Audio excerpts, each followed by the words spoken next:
اسلام کی تاریخ میں ایک ایسا نام جس کی حیا سے فرشتے بھی شرماتے تھے، جس کی سخاوت کا کوئی کنارہ نہ تھا اور جس کا خون قرآن کے صفحات پر گرا، وہ جنہیں تاریخ غنی اور ذوالنورین کے نام سے جانتی ہے۔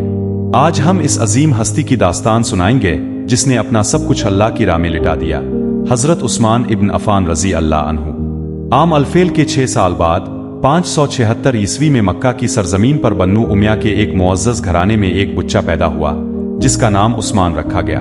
وہ بچپن ہی سے نہایت شرمیلے اور باوقار تھے۔ جوانی میں وہ کپڑے کے ایک کامیاب تاجر بنے۔ ان کی دیانتداری اور مال و دولت کی وجہ سے مکہ کے لوگ انہیں غنی، دولت مند کہنے لگے، لیکن وہ دولت کے نشے میں چور نہیں تھے، بلکہ ان کا دل اللہ کی تلاش میں تھا۔ جب مکہ کی فضاؤں میں توحید کی صدا گونجی تو حضرت ابوبکر صدیق رض کی دعوت پر عثمان غنی نے دیر نہ کی اور فوراً اسلام قبول کر لیا۔ وہ ان اولین مسلمانوں میں سے تھے جنہوں نے حق کی خاطر ہر ظلم سہنا قبول کیا۔ اللہ کے رسول نے اپنی بیٹی حضرت رقیہ رض کا نکاح حضرت عثمان سے کیا۔ جب ان کا انتقال ہوا تو اپنی دوسری بیٹی حضرت ام کلثوم رض کو ان کے نکاح میں دے دیا۔ اسی لیے انہیں ذوالنورین یعنی 2 نوروں والا کہا جاتا ہے۔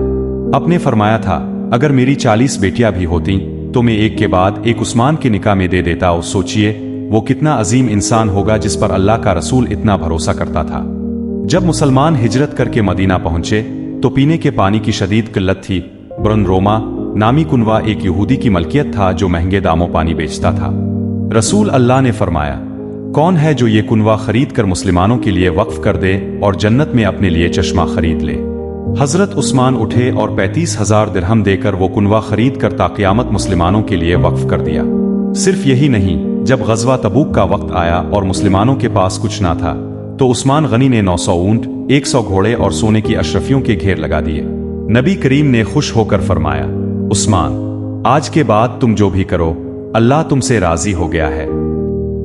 حضرت عمر رض کی شہادت کے بعد 644 عیسوی میں اب مسلمانوں کے تیسرے خلیفہ بنے۔